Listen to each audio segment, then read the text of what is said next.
national. Et là, on rejoindrait la vision de Sylvain Stolipio, qui avait insisté pour que l'aîné soit enseigné, pour que l'aîné soit partout. Bon, pas seulement l'aîné. Moi, j'étais content quand on a introduit dans l'enseignement, je n'étais pas enseignant, quand on a introduit dans l'enseignement l'aîné de carrière, mais le faire comme ça théoriquement, sans donner les moyens aux enseignants et de le mettre en pratique, je pense que ce n'est pas, ça n'apporte pas les résultats escomptés. Et ce que je dirais aussi, c'est qu'il ne suffit pas que l'enseignement continue tel qu'il est fait, tel qu'il a été fait depuis la colonisation, tel qu'il est fait jusqu'ici, mais que sur le plan culturel. J'ai participé une fois à un séminaire où quelqu'un donnait le témoignage de son pays et disait que pour apprendre aux enfants à jouer au tam-tam, eh bien, comme on sait que le maître d'école ne laissait pas jouer le tam-tam, on allait chercher le joueur de tam-tam du village. On devait aller beaucoup plus loin encore, faire visiter les élèves, et leur faire visiter les musées, leur expliquer, parce qu'il y a un langage culturel, un langage artistique et esthétique, et qu'on ne nous enseigne pas, même dans les classes de lettres, au collège et au lycée. Donc là, je me rappelle une figure importante de la culture togolaise qui s'appelait Hubert Ponton. Et bien c'est ce monsieur-là qui, par ses propres efforts, avec son propre argent, a créé un musée, le musée Ponton. Alors aujourd'hui, je ne sais pas ce que le musée Ponton est devenu. Et dans ce musée, ce monsieur qui n'était pas seulement instituteur, muséologue, mais il s'intéressait aussi à la musique. Et il avait créé un xylophone avec des bonbons, des bons, et il appelait cela le bongophone. Donc les enfants qui allaient au musée Ponton, non seulement ils voyaient des pièces de musée, avec des explications, parce que tout cela, ça enrichit les connaissances, mais en plus, ils apprenaient à jouer au tam-tam et à jouer au bongophone des musées Ponton. Donc, je ne sais pas ce que le musée est devenu. Je sais que le ministère de la Direction de la Culture à laquelle j'appartenais avait acheté le musée, mais on a jusqu'à mon départ du Togo, c'est la rencontre de synthèse qui va nous permettre de parler des résolutions qui seront développées par la suite. Ok, d'accord. Je crois qu'il faut commencer par le commencement. Il faut commencer par le début. Et le début serait de passer la parole à tout le monde, d'abord, pour que chacun puisse exprimer son impression par rapport à ces quelques 3 jours historiques que nous venons tous de vivre ici à Cusco. Donc, je voudrais remercier tout le monde, sans exception, pas sur mon temps, sans exception, pour ces 3 jours-ci. Pourquoi Duisbourg? Duisbourg, c'est pour certains d'entre nous, c'est là où tout a commencé, là où on a été généreusement accueillis depuis tant d'années. Donc, chez nous, on dit que c'est sur le bout de l'ancienne corde qu'on tend la nouvelle corde. Donc, en venant ici, on était convaincus qu'au moins, on aura la paix du cœur, la paix dans les échanges, l'amitié dans les regards qu'on va croiser. Et c'est ce qui s'est passé. Donc, j'aimerais encourager et féliciter et remercier toutes celles et ceux qui ont contribué à l'avènement de cette réunion de 3 jours où nous avons pu parler franchement, les yeux dans les yeux, en échangeant et donner et recevoir. Et donc pour cela, même si nous n'avons pas atteint le nombre, mais on a atteint l'objectif. C'est déjà être ensemble, dire quelque chose, partager, ouvrir les cœurs et les esprits. C'est déjà l'essentiel. Je pense que si les uns et les autres vont rentrer dans leurs familles respectives, donc elles pourront faire le lien avec les autres camarades, les amis, la famille, vous dire « Ah, moi j'y étais, toi tu n'y étais pas. » Donc ce que j'ai écouté, je pourrais le partager avec toi. Pour que la prochaine fois, quand cela devrait encore se produire, que ce soit Duisbourg, Munich, Bremen ou Cologne, n'importe où, Bruxelles ou Paris, qu'on puisse ensemble pouvoir faire le déplacement pour aller voir la phase 2 ou la phase 3 de ce qu'on devrait normalement faire ici à Duisbourg, le commencement. Donc j'aimerais vous remercier du fond du cœur pour l'accueil qui a été fait, qui a été réservé à ceux qui sont venus de très loin, vraiment de très très loin, qui nous ont honorés de leur présence ici pour vous donner les communications qui sont les leurs, pour nous apprendre ce que nous ne savions pas. Et donc on a été enrichis des expériences des uns et des autres, et que cet enrichissement-là nous serve pour l'avenir. Merci beaucoup. Merci. À toute l'équipe d'organisation, merci à Würzburg, à la diaspora togolaise de Würzburg, merci aux femmes qui nous ont bien nourris, merci à l'Église, et finalement, pourquoi pas, merci à Dieu, parce que c'est grâce à lui que nous sommes là. J'ai entendu Pierre, qui est la cheville ouvrière de cette organisation, parler des résolutions. Je crois qu'il faut sérieusement que nous y pensions. En discussion à deux, je lui ai fait part de mon idée que les actes de ce colloque ne restent pas seulement entre nous qui les avons produits et écoutés, nous qui avons échangé, mais que cela puisse être lu par ceux qui n'ont pas pu venir, par ceux qui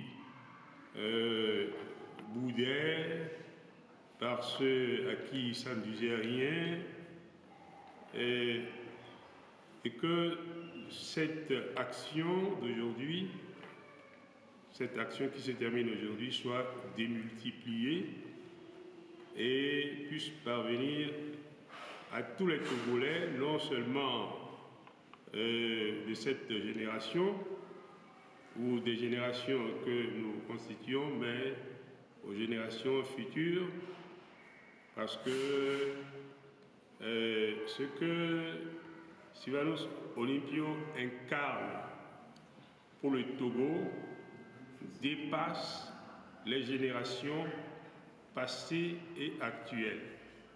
Ce que Sylvanus Olympio incarne dépasse même les frontières africaines.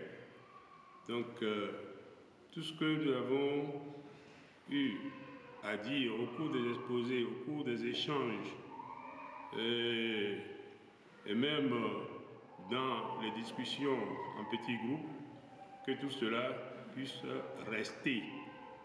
Et je crois que ce ne sont pas seulement ceux qui, prétendument, se disent sur le terrain, qui construisent le Togo de demain, mais c'est aussi nous. Nous sommes modestes, mais il ne faut pas que notre modestie nous empêche que nous faisions partie d'une grande vision, qui est la vision de Sylvanus Olympio.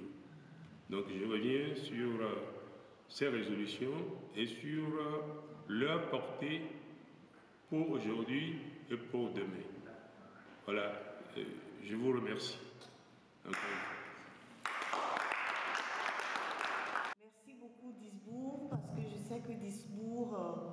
était à un jumelage avec la ville de Lomé. C'est la raison pour laquelle Disbourg a été choisi. Et aussi, on a choisi l'Europe parce que nous pensons que beaucoup de gens peuvent venir. C'est plus facile pour les nôtres de se déplacer vers l'Europe que de venir en Amérique du Nord. C'est vrai, nous avons fait tout ce chemin parce que c'est Sylvanus Olympio. Et moi, ce que Sylvanus Olympio représente pour moi, c'est plus un visionnaire, un panafricaniste et un humaniste. Et aussi parce que mes parents m'en parlaient, mes grands-parents m'en parlaient avec fierté. Et je suis fière qu'il soit le père de la nation. C'est dommage qu'il n'ait pas pu vécu longtemps, mais je suis fière quand même de parler de lui et je suis fière d'avoir participé à ce symposium. J'ai autre chose à ajouter, c'est que selon les anecdotes, ce qu'on racontait sur lui, il paraît que les dimanches, le week-end, il circulait en vélo à Lomé, il partait visiter des familles à vélo, il allait chez des familles qui sont tout autour du grand marché à vélo. Et aussi dans mes lectures, j'ai remarqué dans un article, on a dit qu'il aimait tellement le Togo que les journalistes à l'époque, quand il était décédé, les journalistes des États-Unis ont dit que M. Togo de Sylvanus Olympio est décédé. Donc on l'identifiait à ce pays-là, au Togo. Alors donc, merci beaucoup Pierre, qui aime tellement le Togo, qui ne respire que par le Togo, qui ne dort que Togo. Merci beaucoup pour cette initiative. Merci à tout le monde, merci de nous avoir accueillis à Disbourg.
Une très grande rencontre que j'ai suivie ces 3 jours.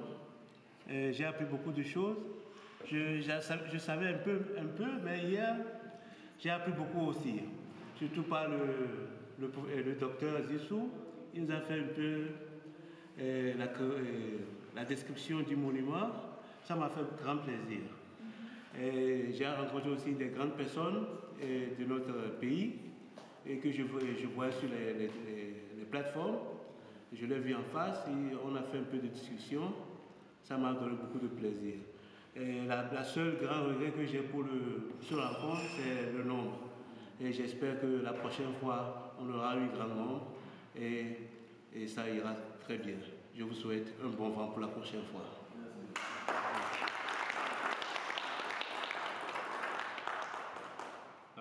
Je voudrais dire en fait 2 choses. La première chose sera totalement redondante, mais ça vaut le coup de le redire parce que c'est pour mettre plus l'accent sur la qualité de ce qui a été fait. Donc ça sera des mots de remerciement. Et la deuxième chose, ça sera en fait une question. Que faire pour la suite? Donc sur le premier point, moi je voudrais vraiment féliciter l'organisation. S'il y a une satisfaction que j'ai en venant ici, c'est par rapport à l'organisation. J'ai été bluffé par comment vous avez organisé ce symposium et moi je voudrais dire aux gens qui sont derrière l'organisation que vous pouvez être fiers de vous, que vous avez fait vraiment du bon boulot. La qualité de l'organisation est quelque chose qui m'a vraiment frappé et je voulais le dire et le redire que vous pouvez être vraiment fier de vous, vous avez fait du bon boulot. Donc, la seule chose qui m'a un peu dérangé, c'est plutôt par rapport au nombre. On a eu la qualité, mais on n'a pas eu la quantité. Et quelquefois, c'est difficile d'avoir les deux, mais nous devons être ambitieux et dire que il y a trop de qualité dans ce qui se fait pour ne pas le partager avec le plus grand nombre. Donc c'est un défi pour nous, pour juste nous interroger et dire pourquoi il n'y a pas eu autant de personnes qu'on pensait en avoir. Donc il faut vraiment qu'on se pose cette question, il ne faut pas juste dire c'est dommage, mais il faut aller plus que ça et dire oui mais pourquoi, et diagnostiquer, et pour les prochaines fois, trouver la clé, trouver le moyen pour attirer le plus de personnes dans ce genre de manifestation, parce qu'il y avait trop de choses importantes à partager. Donc, concernant toujours l'organisation, donc je rejoins le point de Dr Zissou, il faut pouvoir voir comment on peut partager les minutes de cette assise pour que ceux qui n'ont pas pu venir, parce qu'ils ne voulaient pas ou parce qu'ils n'ont pas pu, qu'ils puissent aussi partager les idées qu'on a pu inséminer ici. Sur le deuxième point, quoi faire, moi je voudrais qu'on ne soit pas simplement dans l'admiration béate de Sylvanus Olympio. Il a fait son temps, il est le père de la nation et à nous d'être maintenant les fils de la nation. Donc il ne faut pas qu'on parte juste d'ici en ayant dit Duisbourg c'était fantastique. Non, il faut que Duisbourg soit juste un point de départ. Il faut vraiment que ça ne reste pas... il ne faut pas que de ce qu'on a fait jusqu'à aujourd'hui, qu'il n'y ait aucune suite demain. Il faut vraiment qu'on s'interroge comment on va procéder pour la suite, pour que ça ne soit pas juste une discussion entre des gens gentils et bienveillants. Non, il faut que ça soit un point de départ pour plus que ça. Et surtout que derrière toutes ces discussions, qu'on arrive à trouver sur quels paramètres appuyer pour avoir des actions concrètes. Les idées, elles sont vraiment merveilleuses, mais les idées doivent se traduire en action. Voilà. Merci à vous tous.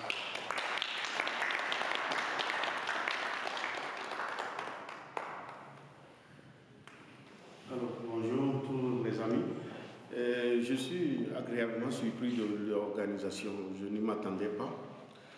Je peux dire que ce qu'on a vécu ici est quelque chose d'extraordinaire.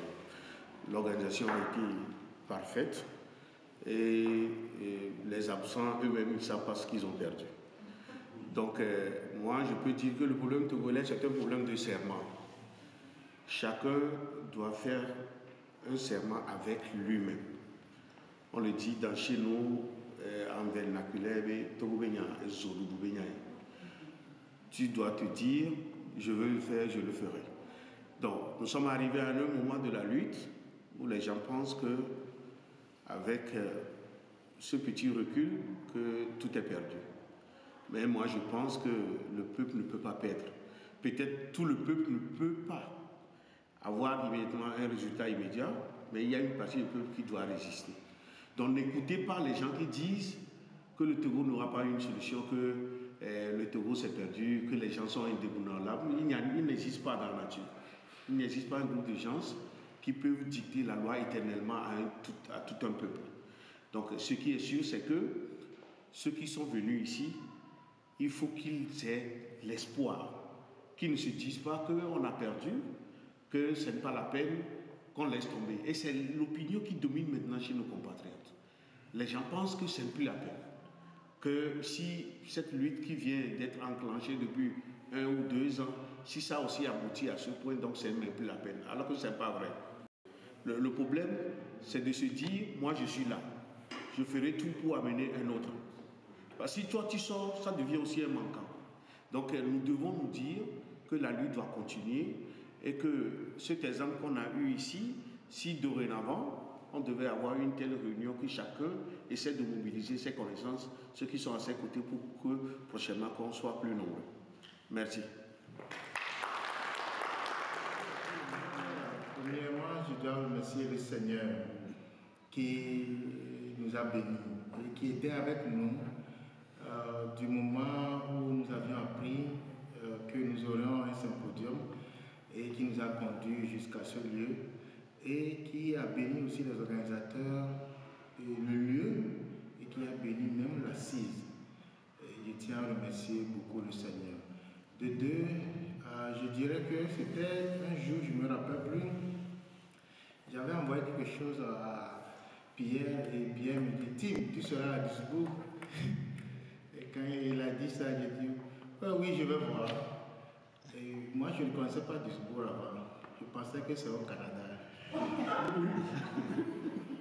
Je pensais que c'est au Canada. Et si vous ne savez pas, il nous a formés. Et il a oublié même. Il nous a formés en matière de théâtre. Et on avait une troupe, il y avait un problème. Il était directeur de la troupe nationale et il devait régler le problème. Et on n'arrivait pas à s'entendre.